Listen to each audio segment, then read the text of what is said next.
সবে ভোরের আলো ফুটেছে। সারা রাত ধরে ছুটে চলেছে ট্রেনটা। 3 টায়ার কুপেটাতে অন্য সহযাত্রীরা কম্বল মুড়ি দিয়ে এখনো শুয়ে আছে। নীলাভর অবশ্য ঘুম ভেঙে গেছে অনেক আগে। নামতে হবে তাকে। জানলার বাইরে তাকিয়েছিল নীলাভ। ভোরের আলো ধীরে ধীরে ছড়িয়ে পড়ছে বাইরের পৃথিবীতে। যতদূর চোখ যায় ফাঁকা জমি, মাঝে মাঝে চোখে পড়ছে ছোট ছোট টিলা, কোথাও কোথাও একলা দাঁড়িয়ে থাকা কোনো গাছ। এই ট্রেন মধুপুর যাবে। নীলাভ অবশ্য মধুপুর যাবে না, তার আগে একটা ছোট হল্ট স্টেশনে নামবে। কর্ড লাইন ধরে একটু ঘুরপথে মধুপুর যায় এই ট্রেন। এই লাইনেই সেই হল্ট স্টেশনটা। যে জায়গাতে নীলাভ যাচ্ছে সে জায়গাতে এর আগে সে কোনোদিন যায়নি। হয়তো কোনোদিন যেতও না যদি না সেদিন পরিতোষের কাছ থেকে ব্যাপারটা শুনত। নীলাভ একজন ইলাস্ট্রেটর, ছবি আঁকিয়ে বিভিন্ন বই পত্রপত্রিকায় ছবি আঁকার কাজ করে। ফি হপ্তায় প্রতি শনিবার বই পাড়া অর্থাৎ কলেজ স্ট্রিটে এক প্রকাশকের ঘরে নীলাভ পরিতোষের মতো কয়েকজন ছবি আঁকিয়ে আড্ডা জমায়। সেখানেই মাসখানেক আগে আড্ডার মধ্যে হঠাৎই পরিতোষ বলেছিল, কদিন আগে মধুপুর গিয়েছিলাম একটা আর্ট এক্সিবিশনে। ফেরার পথে সিগন্যাল না পেয়ে শিমুলপুরের নামে একটা ছোট হল স্টেশনে গাড়ি থেমেছিল। ট্রেনে মধুপুরের এক বাঙালি ভদ্রলোকের সঙ্গে পরিচয় হয়েছিল। তার সঙ্গে প্ল্যাটফর্মে চা খেতে নেমেছিলাম। আমি যে একজন ইলাস্ট্রেটর সে পরিচয় দিয়েছিলাম ভদ্রলোককে। চা খেতে খেতে সেই ভদ্রলোক দূরে একটা বাড়ি দেখিয়ে বললেন, আপনি তো ইলাস্ট্রেটর, ওই যে দূরে বাড়িটা দেখছেন ওই বাড়িটাতে একটা ইলাস্ট্রেটর থাকতেন। কলকাতার নানা বড় বড় কাগজে বইপত্রে ছবি আঁকতেন ভদ্রলোক। অবধূত চাকি নাম ছিল ভদ্রলোকের। এই কথা বলার পর পরিতোষ বলেছিল, তুমি নিশ্চয়ই অবধূত চাকির নাম শুনেছ, কাজও দেখেছ। আমরা যখন ছোট ছিলাম 20-25 বছর আগে প্রায় সব কাগজেই, বিশেষত শিশু কিশোর পত্রিকায় ওর ইলাস্ট্রেশন থাকতো। যদিও ওই অবধূত চাকি নামটা নাকি আসলে ছিল ছদ্মনাম, আসল নাম জানা নেই। পরিতোষের কথা শুনে নীলাভ প্রায় লাফিয়ে উঠে বলেছিল, দেখবো না কেন, বলতে গেলে ওর কাছ থেকেই তো আমার মনে ছবি আঁকার ইচ্ছেটা জাগে। পেন ড্রয়িং করতেন, কি বলিষ্ঠ কলমের আঁচড় ছিল। নৈসর্গিক দৃশ্য হোক, ছুটন্ত ঘোড়া, তার হাতে সবকিছু যেন জীবন্ত হয়ে উঠত। জানিস, ছোটবেলায় ওর ছবিগুলো কপি করার চেষ্টা করতাম। আমার আঁকাতেও তার আঁকার খুব প্রভাব আছে, ভাবশিষ্যও বলতে পারো। তবে দুর্ভাগ্যের ব্যাপার এই যে তার আঁকা দেখে আঁকা শিখলেও তার সঙ্গে সাক্ষাতের সুযোগ ঘটেনি। এমনকি তার ফটোগ্রাফও দেখিনি কোনোদিন। অনেককে জিজ্ঞেস করেও তার বাড়ির ঠিকানা জানতে পারিনি। এই প্রথম তোমার মুখ থেকে তার বাড়ির খবরটা শুনলাম। ওর ছবিগুলো নিয়ে আমার একটা অ্যালবাম প্রকাশ করার বহুদিনের ইচ্ছা। ব্যাপারটা অনেকটা গুরুদক্ষিণাও বলতে পারো। তা তোমার সেই সহযাত্রী ভদ্রলোক আর কিছু বলেছিলেন অবধূত চাকি বা ওই বাড়িটার সম্বন্ধে? এই প্রশ্ন শুনে পরিতোষ জবাব দিল, ভদ্রলোক বলেছিলেন অবধূত নাকি একাই থাকতেন বাড়িটাতে। বছর 10 আগে রেল লাইনে আত্মহত্যা করেন। বর্তমানে একজন কেয়ারটেকার গোছের লোক থাকে বাড়িটাতে। তুমি তো মাঝে মাঝে একা একা এদিক সেদিক বেরিয়ে পড়ো, একবার গিয়ে দেখে আসতে পারো বাড়িটা। ভদ্রলোককে আর দেখার সুযোগ না পেলেও তার কোনো ইলাস্ট্রেশন বা ফটোগ্রাফ পেয়ে যেতে পারো। ভবিষ্যতে সেসব জিনিস তোমার কাজে আসতে পারে। পরিতোষের কাছে কথাগুলো শোনার পর নীলাভ সেদিনই সিদ্ধান্ত নিয়েছিল যে পুজো সংখ্যার ইলাস্ট্রেশনের কাজগুলো মিটে যাওয়ার পর সে দেখে আসবে অবধূত চাকির বাড়িটা, যার ফলশ্রুতি তার এই ট্রেন যাত্রা। গতকাল রাতে কলকাতা থেকে নীলাভ উঠে বসেছে মধুপুরগামী এই ট্রেনে। জানলার বাইরে তাকিয়ে থাকতে থাকতে একসময় ঘড়ি দেখে নীলাভ অনুমান করল হল স্টেশনটা আর বেশি দূর নয়, অন্তত টাইম টেবলে তাই লেখা আছে। নীলাভর ঠিক উল্টো দিকে লোয়ার বার্থে শুয়ে থাকা একটা লোক চাদরের আড়াল থেকে মুখ বার করে মাথাটা একটু তুলে জানলার দিকে তাকালো। তাই দেখে নীলাভ লোকটাকে প্রশ্ন করল, আচ্ছা, শিমুলপুর হলটার কত সময় লাগবে বলতে পারেন? লোকটা প্রশ্ন শুনে জানলার বাইরে ভালো করে তাকিয়ে নিয়ে বলল, সামনেই আছে, ওর আর একটা নাম আছে, আত্মহত্যা হল্ট। আমরা এদিককার লোকেরা ওই স্টেশনটাকে ওই নামেই ডাকি। নীলাভ বিস্মিত হয়ে জানতে চাইল, তার মানে? লোকটা জবাব দিল, ফাঁকা স্টেশন তো, অনেকেই হল স্টেশনটাকে আত্মহত্যার জন্য বেছে নেয়। এমন ঘটনা বেশ কয়েকটা ঘটেওছে ওখানে, তাই ওই নাম হয়ে গেছে স্টেশনটা। কথাগুলো বলে আবার চাদর মুড়ি দিয়ে শুয়ে পড়ল লোকটা। তার কথা শুনে নীলাভর মনে পড়ে গেল পরিতোষের জানানো কথাটা। অবধূত চাকিও আত্মহত্যা করেছিলেন। কিছুক্ষণের মধ্যেই ট্রেনের গতি কমে এলো। ব্যাগ কাঁধে নিয়ে নীলাভ এগোল দরজার দিকে। নীলাভ নেমে পড়ল প্ল্যাটফর্মে। অন্য কোনো লোক গাড়ি থেকে নামল না। প্ল্যাটফর্মে পা রেখেই স্টেশনের এক প্রান্তে বিরাট এক শিমুল গাছ নীলাভর নজরে পড়ল। হয়তোবা ওই গাছটার জন্যই এই জায়গার নাম শিমুলপুর, মনে মনে ভাবল নীলাভ। ঠিক সেই সময় উল্টো দিক থেকে একটা গাড়ি এসে থামল প্ল্যাটফর্মের অন্য পাশে। দুজন মাত্র লোক নামলো সে ট্রেন থেকে। ভোরবেলা সারাদিনে একবার মাত্র একই সময় আপ ডাউন দুটো গাড়ি একই সময় ওখানে এসে থামে। বেশ কয়েক জোড়া এক্সপ্রেস ট্রেন এই লাইনে চললেও তারা এখানে থামে না। দুটো ট্রেনই আধ মিনিটের জন্য প্ল্যাটফর্মে থেমে পরপর হুইসল বাজিয়ে প্ল্যাটফর্ম ছেড়ে চলে গেল। ফিরতি ট্রেনটা পরদিন এ সময় এখান থেকেই ধরবে নীলাভ। আজ রাতে মাথা গোঁজার মতো একটা আস্তানা খোঁজার দরকার নীলাভর। অন্য ট্রেন থেকে যে দুজন লোক নামলো তাদের দেখে নীলাভর স্থানীয় মানুষ বলেই মনে হচ্ছে। নিজেদের মধ্যে কথা বলতে বলতে নীলাভর দিকেই আসছিল তারা। নীলাভ তাদের উদ্দেশ্যে বলল, আচ্ছা, এখানে কাছাকাছি কি থাকার জন্য কোনো হোটেল বা ধর্মশালা কিছু আছে? প্রশ্ন শুনে একজন মৃদু থমকে দাঁড়িয়ে জবাব দিলেন, না, এখানে কোনো হোটেল ফোটেল হবে না। তারপর নীলাভর প্রতি কোনো আগ্রহ না দেখিয়ে নিজেদের মধ্যে কথা বলতে বলতে এগিয়ে গেলেন। কিছুক্ষণের মধ্যেই প্ল্যাটফর্মে একলা দাঁড়িয়ে রইল নীলাভ। একজনও লোক নেই প্ল্যাটফর্মে বা তার বাইরে, এমনকি কোনো চেকার বা রেল কর্মচারীও নয়। টিকিট কাউন্টারের মতো একটা ঘর আছে বটে, তবে সেটা বাইরে থেকে তালাবন্ধ। ভালো করে প্ল্যাটফর্মে বাইরে তাকাতেই বেশ কিছুটা দূরে একটা বাড়ি চোখে পড়ল তার। সামনেই দুর্গাপুজো। রেল লাইনের গায়ে আর দুপাশে জায়গায় জায়গায় কাশফুলের ঝাড়। তার মধ্যে দিয়ে একটা পায়ে চলা পথ এগিয়ে গেছে বাড়িটার দিকে। আরো একটা শিমুল গাছ আছে সেদিকে। নিশ্চয়ই ওই বাড়িটা অবধূত চাকিরই হবে, কারণ পরিতোষও প্ল্যাটফর্মে দাঁড়িয়ে বাড়িটা দেখতে পেয়েছিল। ও বাড়িটা ছাড়া অন্য কোনো ঘর বাড়িও চোখে পড়ছে না। তাহলে আগে ওখানেই যাওয়া হোক। এই কথা ভেবে নিয়ে নীলাভ প্ল্যাটফর্মের ঢাল বেয়ে নেমে বাড়িটার দিকে যাবার পথ ধরল। বেশ কয়েকটা বাঁক নিয়ে পায়ে চলা পথটা বাড়িটার দিকে গেছে। কিছুটা এগোবার পরে একটা ছোট নালা চোখে পড়ল একটা বাঁক পেরিয়ে। তির করে জল বইছে তাতে। মাত্র হাত দশেক চওড়া হবে সেটা। বাঁশের একটা সাঁকো রয়েছে তার উপর দিয়ে। একদিক থেকে এসে অন্যদিকে কাশের বনের আড়ালে হারিয়ে গেছে সেটা। আরো কিছুটা এগিয়ে অন্য একটা বাঁকের মুখে শিমুল গাছের কাছে উপস্থিত হল নীলাভ। সেখান থেকে বাড়িটা খুব কাছে। নীলাভ বাড়িটার দিকে তাকিয়ে বুঝতে পারল সেটা আসলে বাড়ির পেছন দিক। পথটা গিয়ে বাড়িটার সামনে দুভাগে ভাগ হয়েছে। একটা পথ গিয়ে থেমেছে বাড়ির পেছনে একটা দরজার সামনে।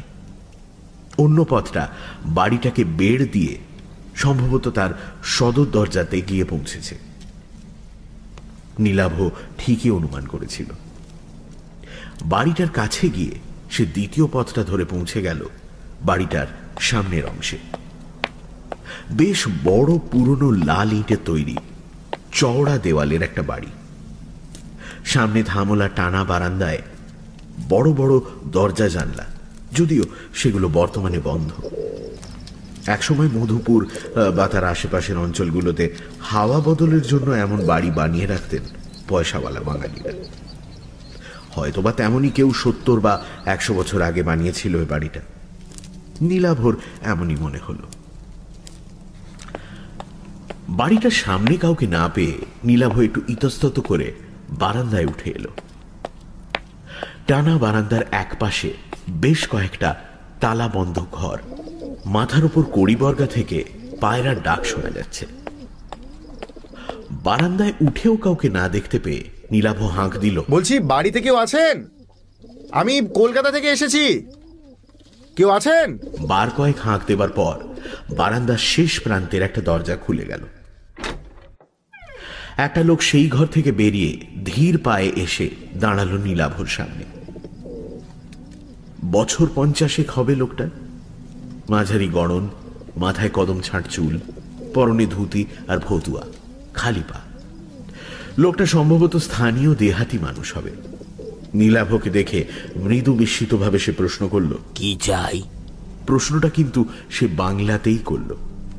নীলাভ জবাব দিল, নমস্কার, আমি কলকাতা থেকে আসছি। আচ্ছা, এটাই কি অবধূত চাকির বাড়ি, যিনি ছবি আঁকতেন? লোকটা উত্তর দিল, হ্যাঁ, উনারই বাড়ি, তবে উনি তো নেই। নীলাভ বলল, হ্যাঁ সেটা জানি, কিন্তু আপনি? আমার নাম মিছরিলাল। এক সময় বাবু মানে আপনাদের অবধূত চাকির দেখাশোনা করতাম। উনি মারা যাওয়ার পরে বাড়িটা দেখাশোনা করি। বাবু তো বিয়ে করেননি, মরার আগে আমার নামে বাড়িটা কাগজ দিয়ে গেছিলেন। নীলাভ বলল, আচ্ছা, তবে আপনি এখন এ বাড়ির মালিক, এ বাড়িতেই থাকেন? তা বলতে পারেন, তবে আমি রাতে এখানে থাকি না। 2 মাইল দূরে আমার গাঁও, ওখানে থাকি। আপনি কেন এখানে এসেছেন বলুন তো? আসলে আমি ওর আঁকার খুব ভক্ত। ছেলেবেলা থেকেই ওর আঁকা দেখে ছবি আঁকা শিখেছি, আর এখানে ওর বাড়ি আছে জেনে ছুটে এসেছি। এই বাড়িটা বলতে গেলে আমার কাছে তীর্থস্থানের মতো। আপনি ছবি আঁকেন? কথাটা বলার পর কেমন যেন একটা দুর্বোধ্য হাসি ফুটে উঠল লোকটার মুখে। নীলাভ বলল, আচ্ছা, এই বাড়িতে নিশ্চয়ই ওর আঁকা ছবি আছে, আমাকে দেখাবেন সেগুলো? প্রশ্ন শুনে মিছরিলাল কয়েক মুহূর্ত চুপ করে থাকার পর জবাব দিল, না, উনার আঁকা ছবি এই বাড়িতে নাই। কথা শুনে নীলাভ আরো বিস্মিতভাবে বলল, নেই মানে? লোকটা জবাব দিল, কলকাতা থেকে পাকাপাকি ভাবে বাড়িতে চলে আসার পর উনি আর কোনোদিন ছবি আঁকেননি। আগের আঁকা সব ছবি এ বাড়িতে ছিল, সব তিনি পুড়িয়ে দেন। কথা শুনে নীলাভ আরো বিস্মিতভাবে বলল, পুড়িয়ে? পুড়িয়ে কেন দিয়েছিলেন? মিছরিলাল প্রশ্ন শুনে যেন মৃদু রুষ্টভাবেই বলল, ওসব কথা জেনে কাজ নেই, আর কিছু বলবেন? নীলাভ মৃদু বিমর্ষভাবে বলল, আচ্ছা, ওর কোনো ফটোগ্রাফ আছে এই বাড়িতে? আপনি তো ওর দেখাশোনা করতেন, যদি ওর সম্বন্ধে কিছু বলেন আমাকে। না, বাবুর কোনো ফটোগ্রাফও নেই এ বাড়িতে, কোনোদিন ছিল না। বাবু ভালো লোক ছিলেন, আর কিছু বলার নেই আমার। মিছরিলালের কথা ও বাচনভঙ্গি দেখে নীলাভ বুঝতে পারল লোকটা এ ব্যাপারে তার সঙ্গে বিশেষ কথা বলতে চায় না। নীলাভ বেশ আশাহত হলো তার ব্যবহারে। তবু সে অবধূত চাকির সম্বন্ধে শেষ প্রশ্নটা করল, ওর আসল নাম কি ছিল যদি বলেন? মিছরিলাল এবারও তাকে নিরাশ করে বলল, সে নাম আমি জানি না, আপনি এখন আসেন। না, এরপর আর এ বাড়িতে থাকা যায় না। আশাভঙ্গ হয়েছে নীলাভর। কলকাতা থেকে এতদূর ছুটে আসাটাই বলতে গেলে ব্যর্থ হলো তার। শুধু বাড়িটাতেই যা পা রাখতে পারল সে। তবে আজ আর তার কলকাতায় ফেরার উপায় নেই। রাতে মাথা গোঁজার জন্য একটা আস্তানা দরকার। তাই সে লোকটাকে বলল, আচ্ছা, এখানে কোনো হোটেল, ধর্মশালা বা মাথা গোঁজার জন্য কোনো ঘর ভাড়া পাওয়া যাবে? কাল ভোরের আগে তো আমার ট্রেন নেই। এই বাড়িটা দেখার জন্য আর অবধূত চাকির সম্বন্ধে জানার জন্যই কলকাতা থেকে ছুটে এসেছিলাম। এই জায়গা বা এখানে কাউকেই চিনি না আমি। লোকটা বলল, না, এখানে কোনো হোটেল বা ধর্মশালা নেই। আমি যেখানে থাকি ও গাঁও এখান থেকে 3 মাইল দূরে, ওখানে কেউ ঘর ভাড়া দেয় না। প্ল্যাটফর্মে চলে যান। ভাগ্য ভালো থাকলে সিগন্যাল না পেয়ে কোনো গাড়ি থামলে সে গাড়িতে উঠে মধুপুর চলে যান, নইলে কাল ভোরে ট্রেনের জন্য অপেক্ষা করতে হবে। কিন্তু এভাবে কি ভাগ্যের জন্য অপেক্ষা করে প্ল্যাটফর্মে বসে থাকা যায় নাকি? মহা সমস্যায় পড়ল নীলাভ। হঠাৎ তার মাথায় একটা বুদ্ধি খেলে গেল। সে মিছরিলালকে বলল, আচ্ছা, এই বাড়িতে একটা ঘরে থাকা যায় না? খাট বিছানার দরকার নেই, রাত কাটানোর জন্য একটা ঘর পেলেই আমার হবে। না না না, ও সব হবে না। নীলাভ পকেট থেকে চট করে 2 100 টাকার নোট বার করে বলল, দেখো না, যদি কিছু ব্যবস্থা করা যায়। একটা রাতের তো ব্যাপার মাত্র। আমাকে দেখে নিশ্চয়ই তোমার চোর ডাকাত মনে হচ্ছে না? নীলাভর বাড়িয়ে দেওয়া 100 টাকার নোট দুটোর দিকে তাকিয়ে ধীরে ধীরে মিছরিলালের মুখের ভাব যেন নরম হয়ে এলো। সে বলল, না, চোর ডাকাত মনে হচ্ছে না। তাছাড়া এ বাড়িতে চুরি ডাকাতি করার মতো কিছু নাই। শেষ সময় বাবুর আমদানি ছিল না, বাড়ির জিনিসপত্র বেচেই তিনি খেতেন। কিন্তু আমি তো বিকেল হলেই ফিরে যাব, আপনি একেলে বাড়িতে। যদি তার মনের ভাব আবার কঠিন হয়ে যায়, তাই মিছরিলালকে আর কথা শেষ করতে না দিয়ে নোট দুটো তার হাতে গুঁজে দিয়ে নীলাভ বলল, না না, একলা থাকতে আমার কোনো অসুবিধা হবে না। কোন ঘরে থাকবো? মিছরিলাল একটু দোনামোনা করে শেষ পর্যন্ত বলল, ঠিক আছে, আসুন, আমি যে ঘরে থাকি সে ঘরেই থাকবেন। বারান্দা দিয়ে একটু এগিয়ে নীলাভকে নিয়ে একটা ঘরে ঢুকলো মিছরিলাল। আসবাব বলতে ঘরের মাঝখানে একটা তক্তপোষ রাখা আছে, আর ঘরের কোণে রাখা আছে একটা কুঁজো আর গ্লাস। খোলা জানলা দিয়ে বাইরের জমিতে কাশবন দেখা যাচ্ছে। নীলাভর ব্যাগে চাদর, মোমবাতি, বেশ কয়েকটা বিস্কুটের প্যাকেট রয়েছে। একটা রাত নীলাভর এখানে থাকতে বিশেষ সমস্যা হবে না। মিছরিলাল তাকে ঢুকিয়ে ঘরের বাইরে বেরিয়ে গেল। বিকেল পর্যন্ত সময়ের কিছুটা সময় ঘুমিয়ে আর কিছুটা সময় একটা গল্পের বই পড়ে কাটিয়ে দিল নীলাভ। বিকেল বেলা সূর্যের তেজ কমলে নীলাভর মনে হলো বাইরে থেকে একবার ঘুরে আসা যাক। ঘরের বাইরে বারান্দায় বেরোতেই নীলাভ দেখতে পেল মিছরিলাল দাঁড়িয়ে আছে। নীলাভকে দেখে বলল, আমি এখন ফিরে যাব। বারান্দা থেকে একসঙ্গেই বাড়ির বাইরে নেমে এলো তারা দুজনে। মিছরিলাল অন্যদিকে চলে যেতে গিয়েও একটু থমকে দাঁড়িয়ে প্রথমে বলল, अंधेरा होने के पहले लौट आइएगा, और राते ঘরের বাইরে বেরোবেন না। কেন? এখানে চোর ডাকাতের উপদ্রব আছে নাকি? नहीं, वो नहीं, पर তবে কি ভূত প্রেতের ভয়? আমার কিন্তু ওসবে একদম বিশ্বাস নেই। কথাটা শুনে কয়েক মুহূর্ত নীলাভর দিকে তাকিয়ে রইল মিছরিলাল। তারপর ধীরে ধীরে এগোলো তার গ্রামে ফেরার জন্য।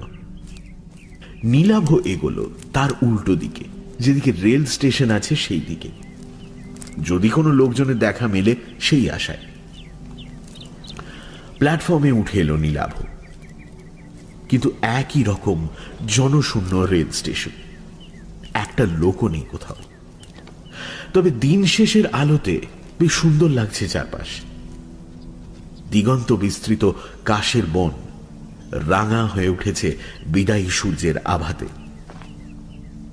মৃদু বাতাসে তাদের মাথাগুলো দুলছে। রেল লাইনের মাথার উপর বিদ্যুতের তারে দোল খাচ্ছে ফিঙের ঝাঁক। এঁকে বেঁকে একসময় ছোট হতে হতে হারিয়ে গেছে দুপাশের রেল লাইন। নির্জন প্ল্যাটফর্মে একটা বেঞ্চে এসে বসল নীলাভ। তার মনে হলো হয়তোবা এরকম বিকেলে এখানেই বসেছিলেন অবধূত। এখানে বসেই হয়তো তিনি তার ছবির কথা ভাবতেন। বাড়িটাতে তার কোনো ছবি না পেলেও বাড়িটা তো দেখা হলো নীলাভর, সেটাই বা কম কি। পরদিন ভোরে বাড়িটা ছাড়ার সময় মোবাইল ফোনের ক্যামেরায় বাড়িটার একটা ছবি তুলে রাখতে হবে। মনে মনে নানা কথা ভাবতে লাগলো নীলাভ। বেশ কিছুক্ষণ বেঞ্চে বসে থাকার পর নীলাভ খেয়াল করল সূর্য প্রায় ডুবে গেছে। আলো মরে যেতে শুরু করেছে। এবার ফিরতে হবে তাকে। বেঞ্চ থেকে উঠে দাঁড়িয়ে ফেরার জন্য পা বাড়াতে যাচ্ছে নীলাভ, ঠিক সেই সময় তার চোখে পড়ল প্ল্যাটফর্মে যেদিকে শিমুল গাছটা আছে সেদিক থেকে প্ল্যাটফর্মে উঠে আসছে একজন লোক। লোকটা এগিয়ে এসে নীলাভর সামনে থমকে দাঁড়ালো। তার পরনে ধুতি পাঞ্জাবি, চোখে কালো ফ্রেমের চশমা, ফর্সা গোলগাল চেহারা। বয়স মনে হয় 60 পেরিয়ে গেছে। মাথার চুলে পাক ধরেছে। লোকটা প্রথমে হিন্দিতে জানতে চাইল, आप क्या यहाँ ट्रेन पकड़ने आए हैं? पर इतनी रात को तो यहाँ कोई ट्रेन नहीं आती। নীলাভ তার ভাঙা ভাঙা হিন্দিতেই জবাব দিল, नहीं नहीं, यहाँ एक जगह है ना, वो वहाँ मैंने रुका था। आई नो कि এখন ট্রেন নেই, সো এই বিকেলবেলা থোড়া ঘুমনে। নীলাভর অপটু হিন্দি আর তার মধ্যে বাংলা টান দেখেই সম্ভবত ভদ্রলোক বুঝতে পারলেন নীলাভ বাঙালি। মৃদু হেসে বললেন, বাঙালি মনে হচ্ছে। আরে আমিও তো বাঙালি। তার কথা শুনে নীলাভ হেসে ফেলে বলল, আরে দূর মশাই, হিন্দি কি কেউ সাদে বলে নাকি? বাঙালি, কলকাতা থেকে আজই এসেছি, আবার কাল ভোরের ট্রেনেই ফিরে যাব।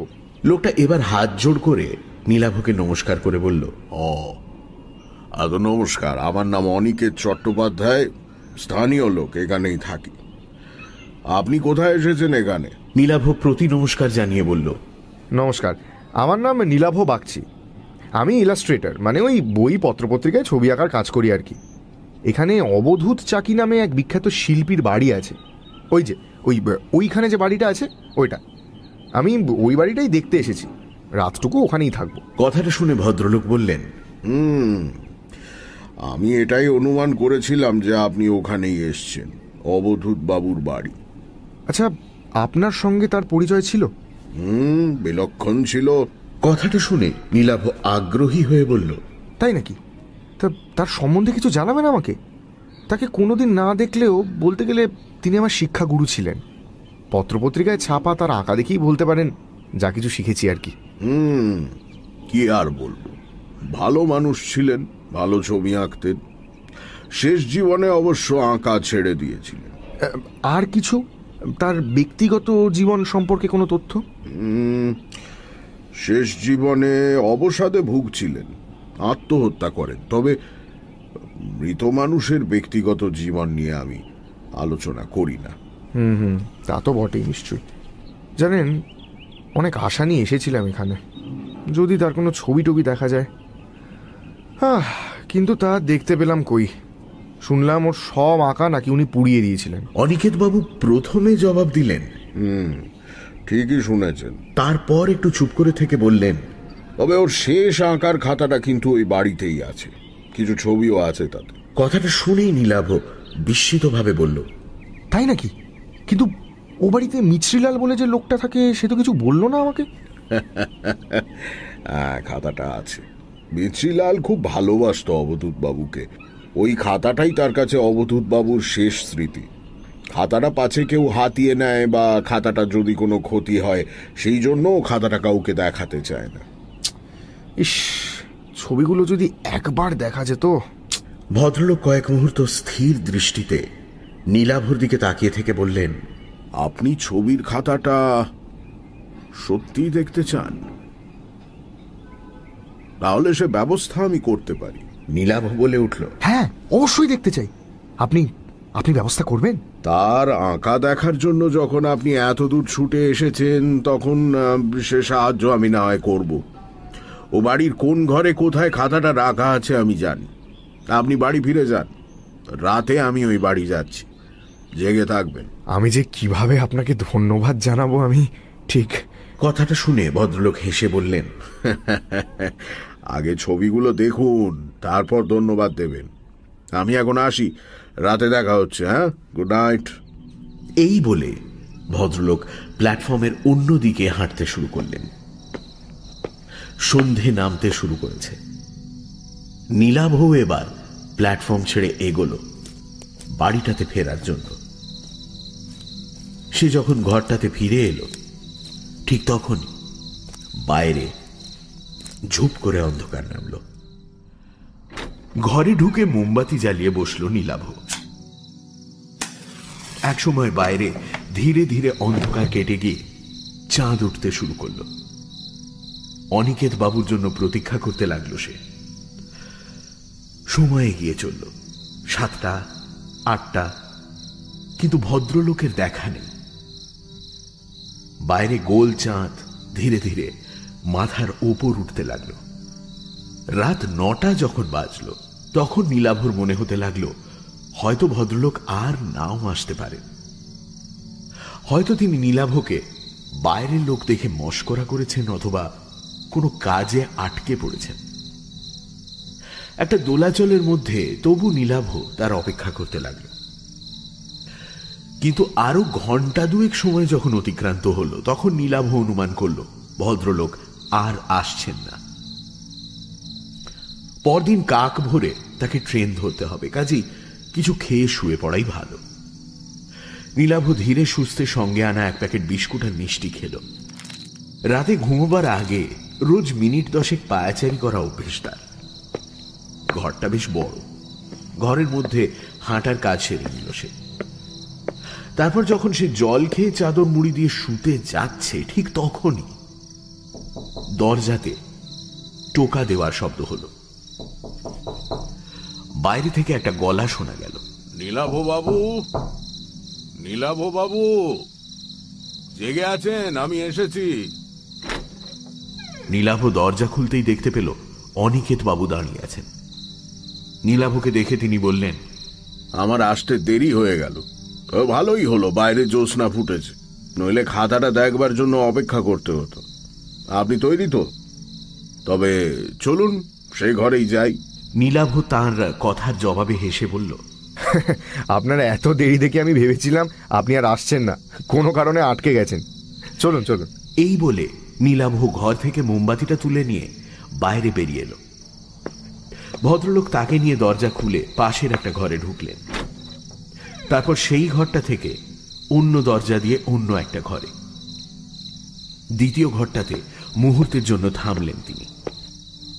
অন্য ঘর, দেওয়ালের এক কোণে আঙুল তুলে দেখে বললেন, ওখানে দেওয়ালে কোনো কালো দাগ দেখতে পাচ্ছেন?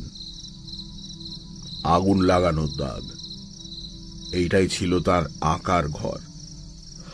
ওই জায়গাতেই আগুন জ্বেলে তার সব আঁকা উনি পুড়িয়ে ফেলেছিলেন।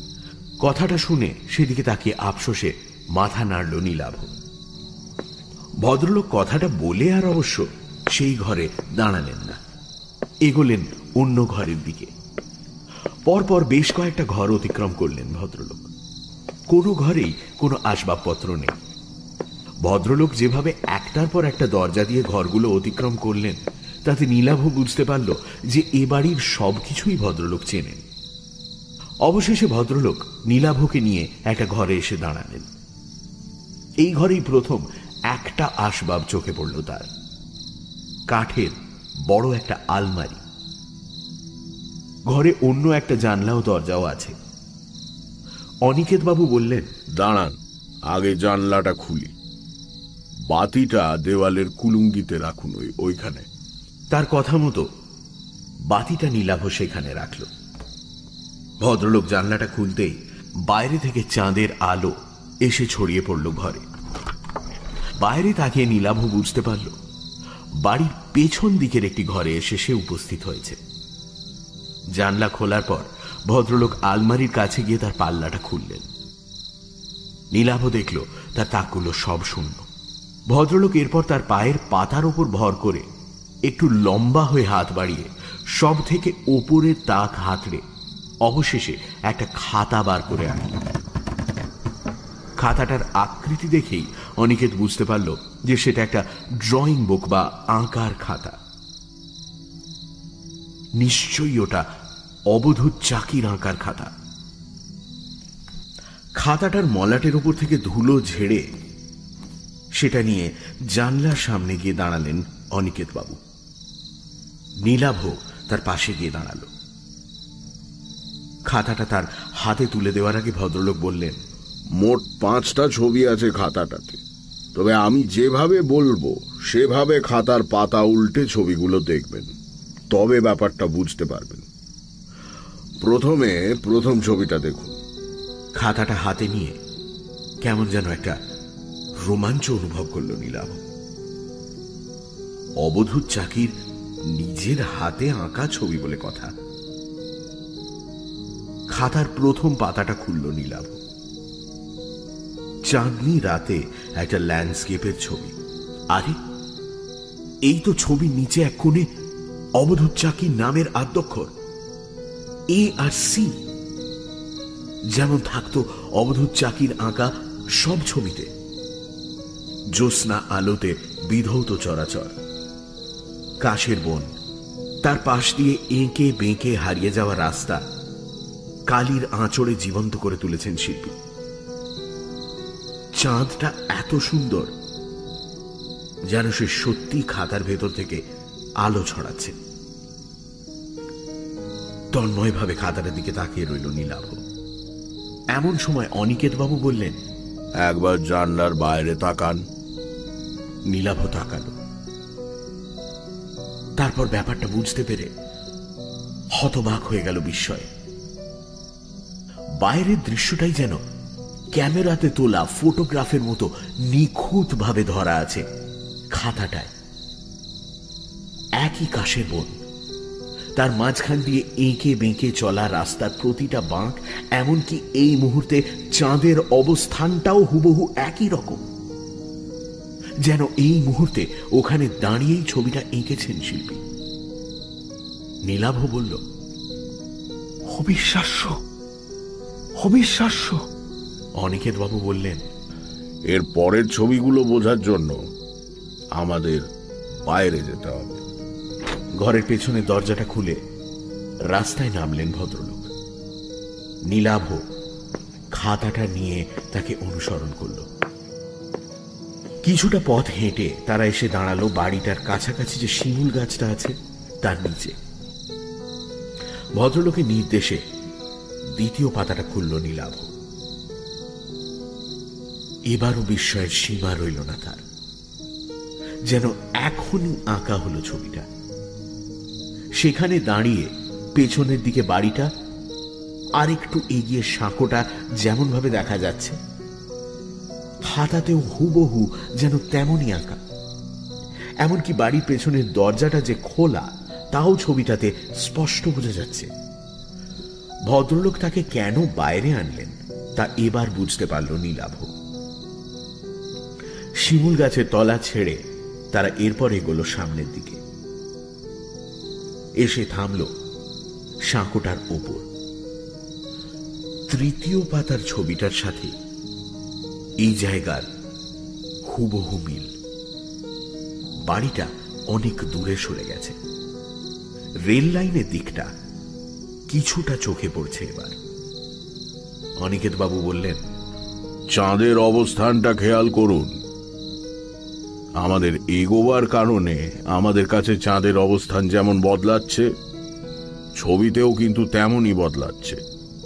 নীলাভ বুঝতে পারল ভদ্রলোকের কথাগুলো 100% সত্যি। কিন্তু এই মুহূর্তে এখানে দাঁড়িয়ে কেউ যদি ছবিটা না আঁকে তবে তা কিভাবে সম্ভব?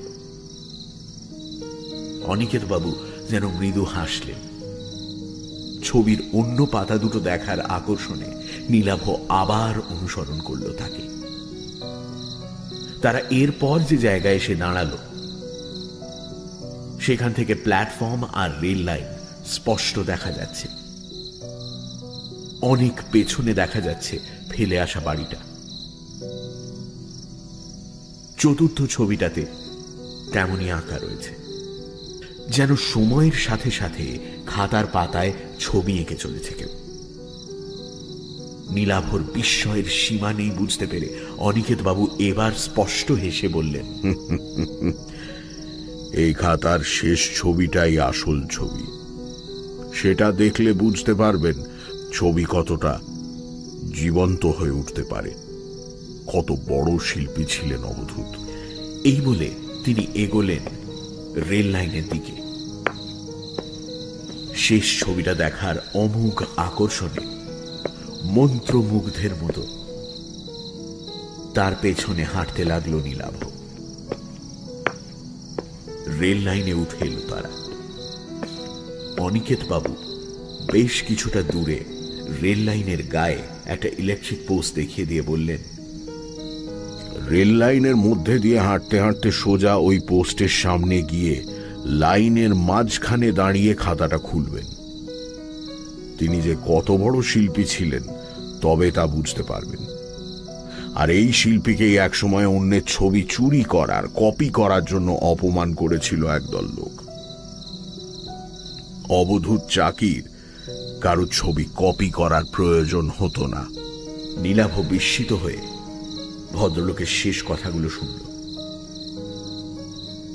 এরপর তিনি বললেন, যান, ওই জায়গাতে গিয়ে শেষ ছবিটা দেখে আসুন। রেল লাইনের পাথরের ওপর দিয়ে আমার হাঁটতে অসুবিধা হয়, নইলে সঙ্গে যেতাম। নীলাভ একটা তীব্র আকর্ষণ অনুভব করছে শেষ ছবিটা দেখার জন্য। কি আছে সেই ছবিতে? ভদ্রলোকের কথা মতো নীলাভ খাতাটা নিয়ে এগোলো রেল লাইনের মধ্যে দিয়ে। নির্দিষ্ট জায়গাতে গিয়ে নীলাভ দুটো লাইনের মাঝখানে দাঁড়িয়ে খাতাটা খুলল। তার সামনে দিয়ে যেভাবে রেল লাইনটা চলে গেছে সেইভাবেই খাতায় আঁকা হয়েছে, যেন এই জায়গায় দাঁড়িয়েই ছবিটা আঁকা। ছবিতে আঁকা আছে দূর থেকে একটা ট্রেন যেন সামনের দিকে এগিয়ে আসছে। রেল লাইনে ছড়িয়ে পড়েছে তার আলো। কয়েক মুহূর্ত সেই ছবিটার দিকে তাকিয়ে থাকার পর নীলাভর মনে হতে লাগলো ছবির ট্রেনটা যেন ক্রমশ এগিয়ে আসছে। তার আলো যেন ক্রমশ বড় উজ্জ্বল হতে শুরু করেছে। আলোয় ভরে যাচ্ছে খাতাটা। ট্রেনটা যেন খাতা ফুঁড়ে বাইরে বেরিয়ে আসতে চলেছে। আর এরপরেই রেলগাড়ির প্রচন্ড ঝমঝম শব্দ শুনে চমকের সামনে তাকাতেই নীলাভ দেখতে পেল তার সামনে এসে পড়েছে একটা ট্রেন। হাতকুড়ি মতন ব্যবধান। ট্রেনের উজ্জ্বল আলোতে চোখ ধাঁধিয়ে গেল তার। আর তার পর মুহূর্তেই এক ঝটকায় কে যেন তার হাত টেনে লাইনের বাইরে তাকে ছিটকে ফেলল। মুহূর্তের জন্য মৃত্যুকে ফাঁকি দিল নীলাভ। নীলাভ সামনে দিয়ে দুরন্ত গতিতে ছুটে বেরিয়ে যাচ্ছে। সাক্ষাৎ মৃত্যু। মাঝরাতে এক্সপ্রেস ট্রেন। যে হাতটা নীলাভকে মৃত্যুর মুখ থেকে বাঁচালো সেই হাতটাই আবার নীলাভকে টেনে দাঁড় করালো। মিছরিলালের হাত। মিছরিলাল দাঁড়িয়ে আছে তার পাশে।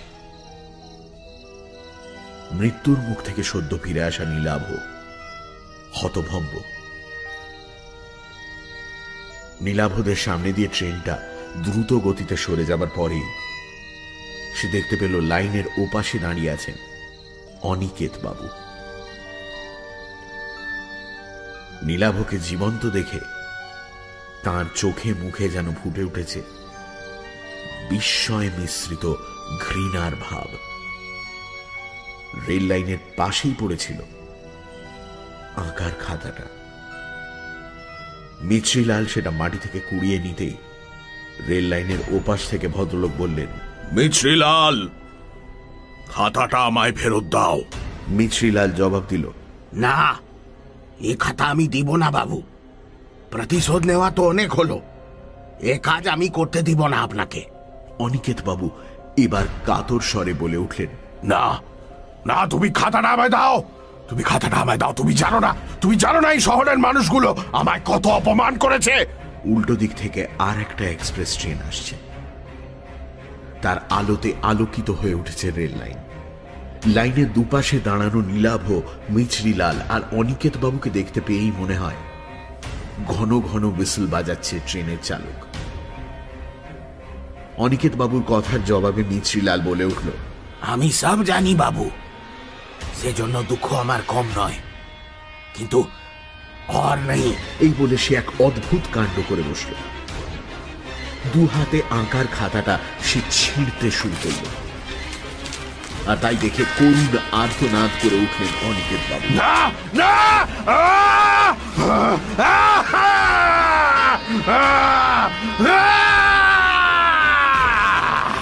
তারপর রেল লাইনে উঠে পাগলের মতো ছুটতে শুরু করলেন দানবের মতো ছুটে আসা ট্রেনটার দিকে।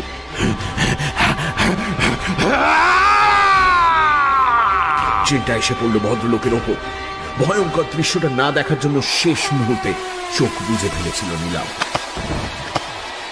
ভদ্রলোকের শেষ আর্তনাদ যেন একবার সে শুনতে পেল।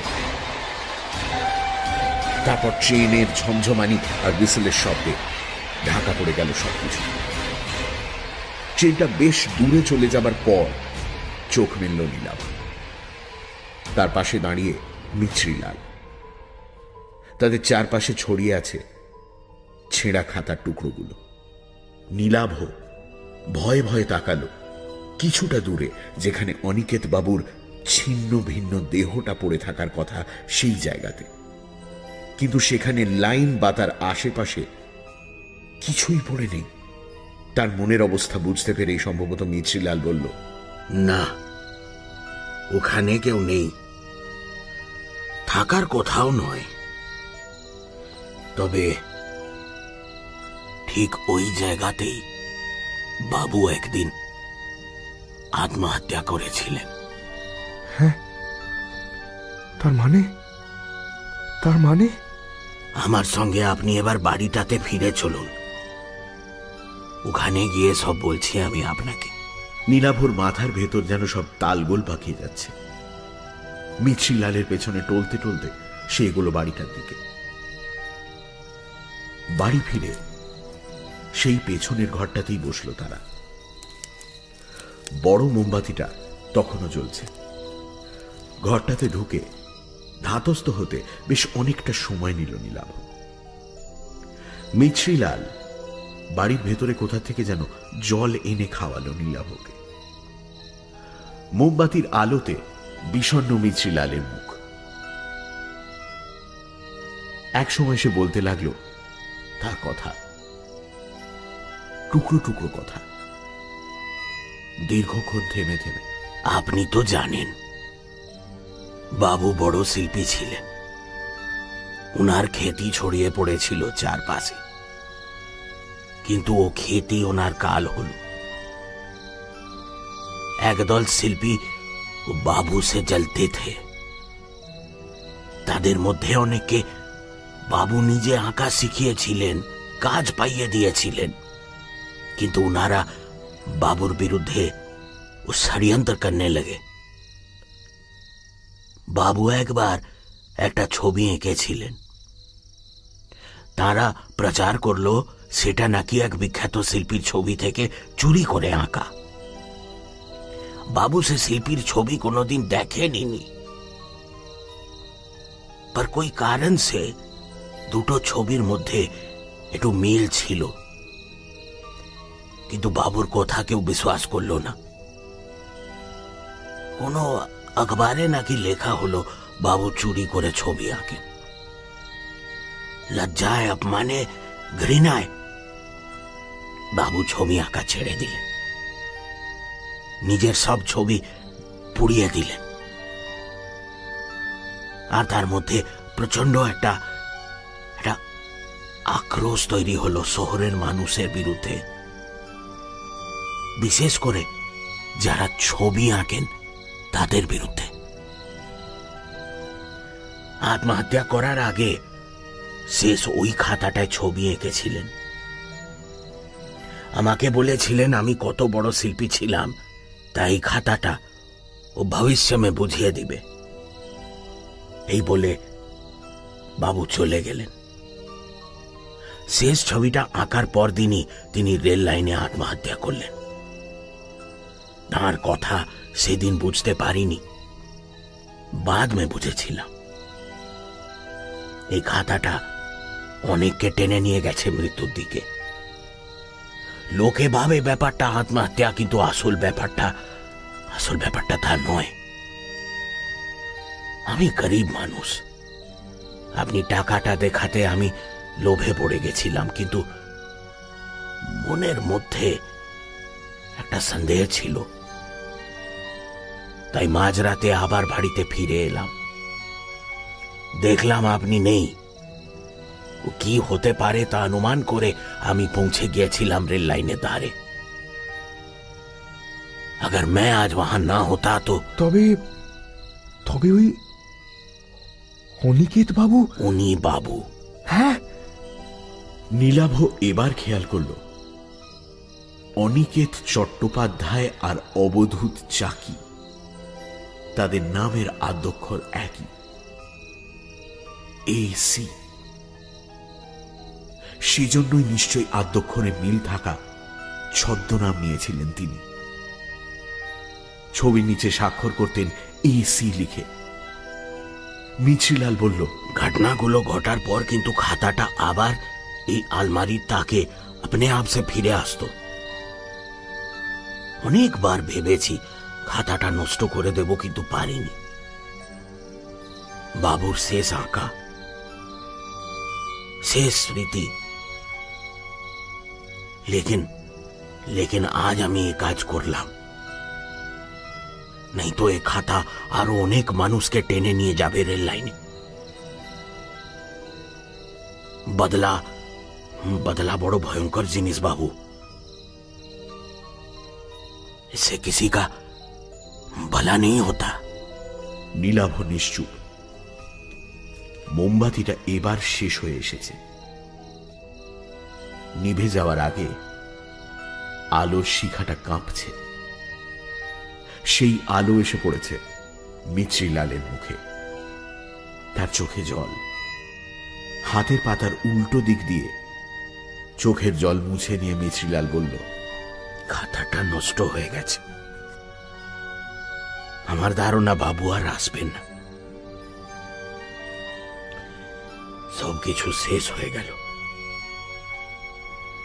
একটু পরে ভোরের আলো ফুটবে, তখন আপনাকে প্ল্যাটফর্মে ট্রেন ধরার জন্য আমি পৌঁছে দিয়ে আসবো।